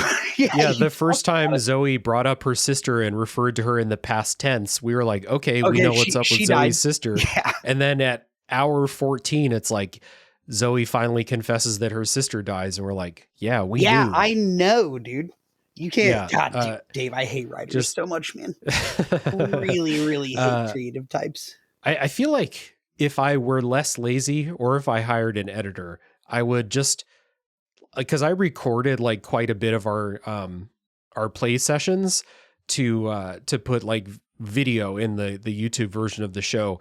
And if I had more energy or a professional editor, I'd be like, the spoiler section should just be like the best clips of me and Aaron making each other laugh about what's going on the screen rather than trying to talk about the story in the spoiler section. Oh yeah. Oh yeah, you'd be canceled for sure, dude. All over. That's true. Yeah. 100%. The final level though, because I agree with you. I was ready for the game to be over. 16 hours is pretty long for this kind of game, especially like co-op and like switching things up, and the story is not good. So like we're playing just for more gameplay stuff. Basically, we're playing to see what new ideas they have. And I think there's a certain amount of time that can sustain, and 16 hours was like really pushing how long I wanted to play the game, despite how fun I think it is. And so we're getting toward the end. I have this thing in the back of my head that's like, I have seen nothing but the highest praise for the last level of this game, and people saying it's doing shit that they've never seen in a video game before. And I'm like, in my head, I'm like, I love to get excited about stuff. I like to be hyped about stuff. I like to look forward to stuff, but like, it can't possibly be that good, can it? And then we got to the end and we saw what the final level is doing. And it lived up to the hype. Like, honestly, it was as good as people said it was. Well, and we had when Dave and I were playing this game, we were in the Discord lounge, and we I think had like 2 or 3 people jump in and be like, "Oh, are you at the end yet?" Like, "Oh, Yeah, they just wanted to see the end. Yeah. I want to see you guys experience the end or whatever." And I can't remember their names, but that was the most important thing to them. And I think if the best part of your game by far is the end of your game, that's kind of I'm not really impressed by that. And Dave kept telling me, like as we were getting closer, like everybody says the ending's great, everybody says this, and we had people coming in. I was just like, there's no, like, with all the disappointment I've had from like the story, like, you, because the end of the game is going to have like a story wrap up as well. I'll tell you what, the story wrap up also was trash, but that final level was so much fun. I don't think I should be the one to explain how it works if you want to explain how that final level went. Yeah, But I it will. was an accumulation of everything that you had played up to that point, plus other stuff added in. And I was not really expecting a lot. I was and then it was fantastic. So like, before I talk about it, like, you got that thing too, right? Where like, maybe you didn't read people on Blue Sky talking about it, but you heard me saying like, I hear the last level's great. The last level's going to make this worth it. Mhm. And like, maybe that's selling the rest of it short. Like, we had a lot of fun throughout the entire game, basically. And then I think it's like, as we're sitting through the story where it's like, Zoe goes and talks to her sister, and like, her sister says that she forgives her or whatever. And we're just like, oh my God. What's the Orioles score? Yeah, exactly. But like, we're like, okay, the final level's coming up. We're going to get to see this. And in your head, you're thinking like, it can't possibly be as good as people are saying, right? Like, I felt that Totally. too, where I was like, a little bit like, am I going to get to the last level and it's going to be like hearing people tell me that Undertale's the best game ever made for 10 years. And then I play Undertale and I'm like, it's okay. It's pretty good, but like, didn't change my life. Like, am I going to have that kind of feeling with the last level in Split Fiction? But yeah, I mean, it's fucking awesome. Lived up to the hype for sure. Easier for one level to do than an entire RPG, but still. So the last level, for those who didn't play and you're just listening along, I'll try to throw up a gameplay clip of it maybe during the spoiler section sometime. But like, you're playing through it, and what happens is that Zoe's, you've always played Zoe's fantasy story by itself and Mio's sci-fi story by itself, and you hop between them throughout the game. This time they're side by side, but like, you're playing through one level. The level geometry is the same, but depending on where the split screen line goes, it will show Mio's story on one side and Zoe's story on the other side, and you can jump between them. And so like, there's a hazard coming on the sci-fi side, you got to jump over into the fantasy side to avoid it and stuff like that. And that's the beginning of the level, just introducing that like, we're playing in the same level, but the presentation's going to be wildly different. And like, a dragon will come in through the fantasy side, cross over into the sci-fi side, and suddenly it's a fighter plane or some shit. Oh, like, so fucking cool, man. Super cool. And then they start doing this thing where like, that split screen line has always been vertical right up the middle of the level. And then they'll start to move it so it'll be horizontal, and then it will rotate. So like, they basically had to have the same level, but like visually represented 2 separate ways all the time as it's like shifting. And then they throw like in a third thing where there's a bunch of piranhas, and it's like really fucking scary as it pops up the first time, because it's a totally different like graphical style. Just super, super cool. And it gets really crazy in ways that I can't really describe. We're in the spoiler section now, so if I remember, I'll throw up a video of like some shit during the final sequence as it's like getting really wild here. But Yeah, this was like very, very cool. And like, I see what they're doing. You know, you have the level wireframe, and then you have basically all the visual flair on top of it, turning this door into a sci-fi door versus a fantasy door, etc., or a fighter plane into a dragon. But it, like, you never feel like they're trying too hard. Like, it's perfectly executed, and you get to just sit back and enjoy it rather than, like, there's nothing to nitpick as you're doing it. It's just like, this is perfectly represented. It's just very cool. Yeah, I was right. Dave explained that way better than I could. The piranha part was really cool. You're basically on like a level where it's like a top down view, and there's a bunch of lily pads, and it's supposed to be like Zoe's world, and then there's just like a little square in the middle that's Dave's world. That's just constantly moving around the map, giving you places to jump so you can avoid the piranhas. So it's like Yeah. you're trying to get away for jump around these lily pads to survive. But meanwhile, just got this tiny little square from Mio's story moving around, giving you the ability to avoid all of them. I remember that, and that was at the very beginning of the last level. And I just remember being like, "Oh, this is about to get fucking insane." Like it really was. And it Like, did. yeah, and it did. And as much as we I feel like I keep referencing this. As much as we shit on the story, it's the very first thing I talked about is innovation and playing something I've never played before and experiencing a video game trope in a way I've never experienced it before. This is what this company does to video games. Like they are really, really good at giving you new, I don't know the word, stimuli. Like they're really, really good at giving you stuff that you've never seen before, and making you play through things you've never played through before. And as somebody who's been playing video games pretty much every day since I was 11, it's so refreshing and nice to see those things. And why I brought up to Dave, like, if they could come up with a competent story or competent characters that somebody like Dave and I could resonate with, they really could maybe make the best video game of all time. And I feel that sincerely. I really do. Yeah. No, I mean, the game leading up to the last level was already awesome. A great time. A lot of fun. And then the final level was just like, it's almost just them like flexing, like, oh, you had fun up until now, wait until this, like, wait till you play this shit. This is gonna fucking destroy you. And it was great.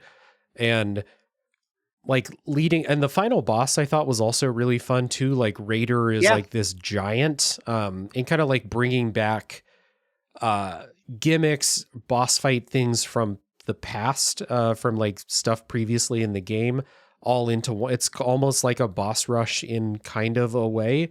But he's like this like giant thing, like towering over you as you fight, and you have like these platforming final challenges, and then like several different iterations of like what you're doing during the final boss, and just a lot of fun. Like, like I said, this is something that was disappointing for me personally, was how the story basically turned from, we have this company stealing our ideas, my precious ideas as a writer, like stealing that. Thank you. I know that you'll get that. If anyone gets that voice, it's you. And you have this 5 Patreon points. Congratulations. Exactly. Yeah. We have the story that's basically been abandoned in favor of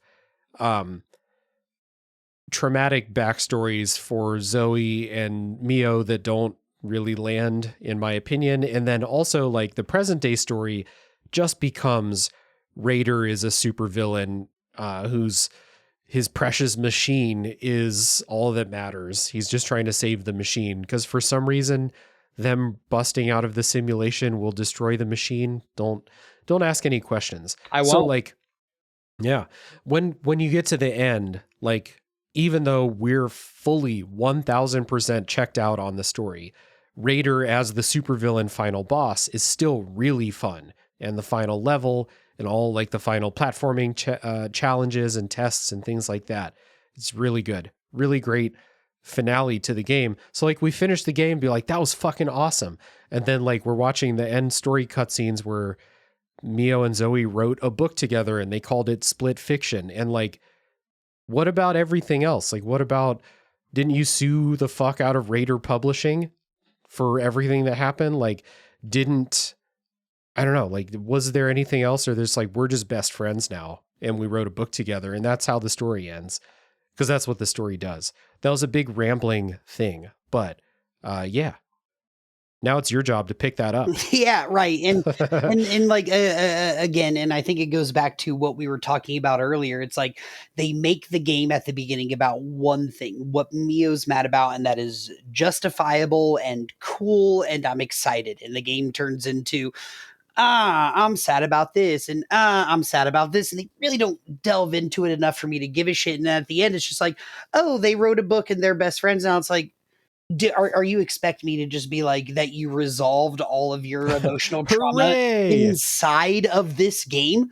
Did Raider do the good thing here because you're better people now? Like, because you had to confront your own trauma and emotions? I just didn't buy it. And I did not like the ending story-wise. But like, again, we're talking about the last level here. And I was a big fan. But I don't think there's no way to possibly have any resolution to this story when you don't give yourself any opportunity. You don't give the player any opportunity to connect with those things throughout the story. At least it's a very fragmented game. You know, you play 30 minutes here, you do a side story, 30 minutes here, you do a side story, 30 minutes here, you do a side story. And it's interspliced with like these big emotion, or what are supposed to be these big emotional scenes. And at the end, it's almost kind of like, they're like, what, you don't get it? You're not sad? I'm just like, bro, I don't even remember what they talked about, you know? You've struggled to remember one of the characters' names throughout 10 the times. podcast. So I've said Chloe 10 times, dude. Yeah. That should be show be the indication. We played this game a week ago for the last time. I've almost said Dio, you know? Are you kids ready to rock? Hula diver.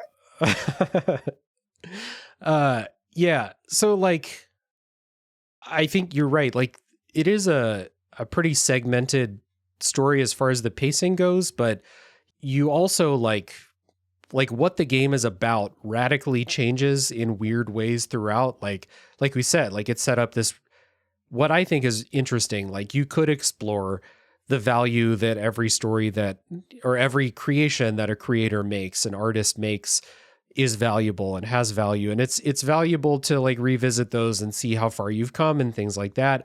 Never explored throughout the game, except for like, you know, maybe Zoe will be like, hey Mio, you're doing another one of these dystopia stories, huh? That's kind of fucked up. And then it's like, you get to the end and it's like, we're going to go through their subconscious and we're going to like talk to the hard ass version of Mio that like helped her live when she was sad because her dad was sick. And it's like, I don't care about her like that. Like there's nothing I want less than to explore more of Mio and Zoe as characters. Well, I want more pig levels. I want the Final Fantasy VII fan fiction level. Yeah, like give me that shit. Yeah, dude. Give me the Omori B-sides. But like, no. But one thing I thought when it got to the end and everything was going crazy before the ending, I thought one of the things that the game was going to do is like put us in the stories of like the 5 or 6 other people that were also in these chambers. I was like, ooh, I remember even talking about it with you, like being like, ooh, I wonder what that blonde guy's story is, or like, ooh, I wonder what that one chick story is. I thought we were going to go like through them and get them on our side and things like that. And it was just like, no, we're just going to explore this trauma a little more that you don't care about. Because it was every time they brought us back to the Raider building and showed us the machine, we're like, oh, those other people are still in the bubbles. I wonder what they're doing. Why would you show me that if you're not going to talk? It's like, what do they call that? A Chekhov's gun. Like if you put a gun on screen, it's going to be used at some point. Like it was like seeing that and just be like, ooh, they keep showing us those people in the bubbles. I can't wait to get into that guy's vampire story. Or like, I can't wait. I can't wait to see what that girl's version of Atlas Atlas Shrugged is. Like, Yeah. you know what I'm saying? Like, I was excited, and then nothing came of it. I'm gonna say this, and this will be the last thing I talk about. That last level, you kept telling me how fucking good it was, and there were frog shit everywhere. Not Dude. single goddamn frog thing in that last level. Yeah. Didn't do anything. They could have let frogs. you play as a frog. It would have reversed all of the sins of the story. The rest of the story. I'd be talking about how if they just let you play as a frog. Yeah. Yeah. Yeah. No, I totally agree, and I would much rather have gone into any of those other writers, like anything that they wrote, versus going into the subconscious. Like, it's because the machine malfunctions and it starts pulling from subconscious or whatever. But like, make it malfunction and start pulling, like you said, like the vampire story that someone else wrote, like, and then go in there and, I don't know, rescue that person, or just go in there and be like, wow, this is this is weird. This is too erotic. But this guy reads too much Stephen King. Yeah. Man. Yeah. So what could have been, like, I think that would have been legitimately cool, but like, I don't know. We're just here kind of shooting the shit at this point. We've talked about the stuff that I think we should talk about. And especially given it the game its flowers for our favorite levels, and then the final level for sure.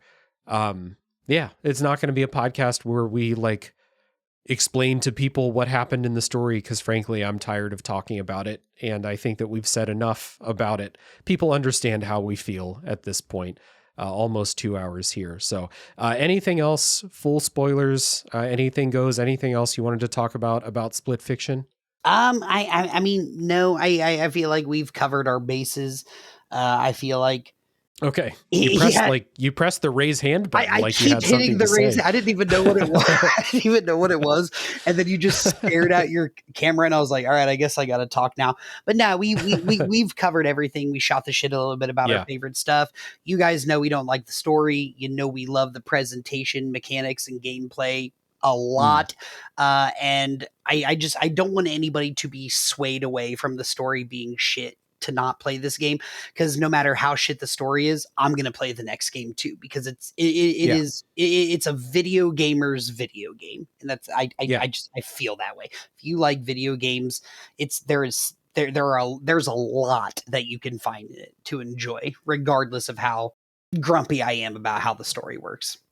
Yeah, 100%. And like I said, when outside of the context of like a deep dive critical discussion about everything that the game puts on the plate, I don't think people are going to really talk about the story. They're going to talk about how fun the game is to play.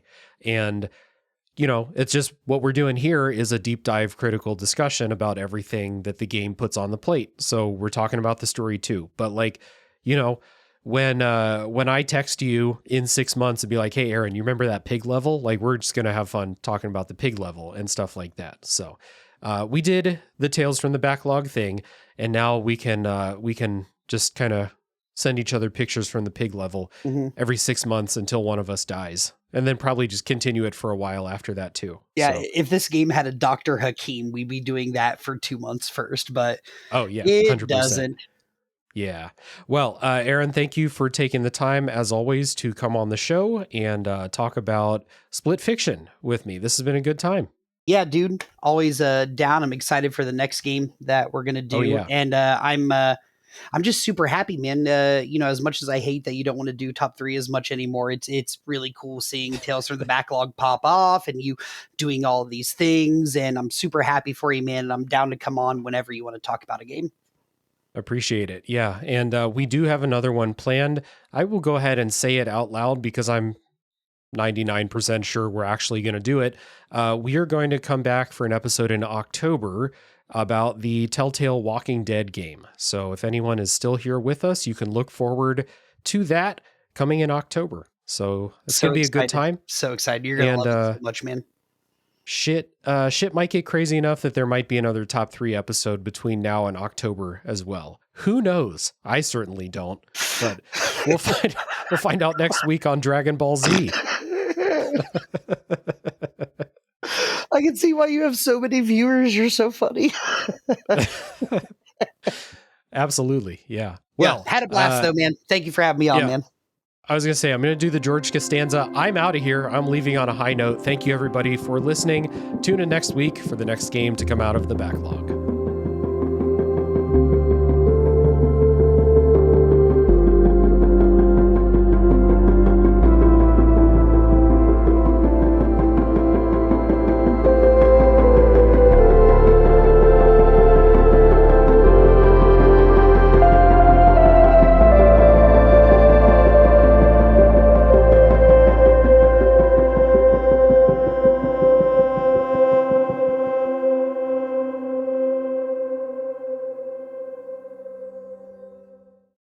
Video games are a unique medium. They can tell stories, Immerse us in strange, fantastic worlds. blur the very boundaries of our reality. But at the end of the day, video games are fun. Whatever fun is to you. I'm Jeff Moonen, And I am Matt, aka Stormageddon. and on Fun and Games, we talk about the history, trends, and community of video games. It's a celebration of all the games we play and all the fun we find within them. And there's so many more games out there, so we hope you'll share in that conversation with us. Fun and Games podcast with Matt and Jeff. Find us on certainpov.com or wherever you get your podcasts. And happy gaming. Do you feel like you're the only person in your circle who wants to go deep about video games regularly? We were like that too, until now. Welcome to Crossplay Conversations, the brand new bi-weekly topical video game podcast from Luke Lewis, Joseph Hooper, And Jacob McCoy. with many years of breaking it down separately on shows like the Left Behind Game Club, Player Podcast, and Lukewarm Games, the gang is finally coming together to publish their gaming group chat in audio form every other week. Expect roundtable reviews of the latest games, profiles of upcoming indies, and insightful conversations about essential topics in the video game industry. All with a mostly positive, insightful, and fun style. Help us out by subscribing on your podcast platform of choice to get the first episodes delivered straight to your feed. And follow us on Twitter at Crossplay Convos for updates about the show. Cheers and happy gaming.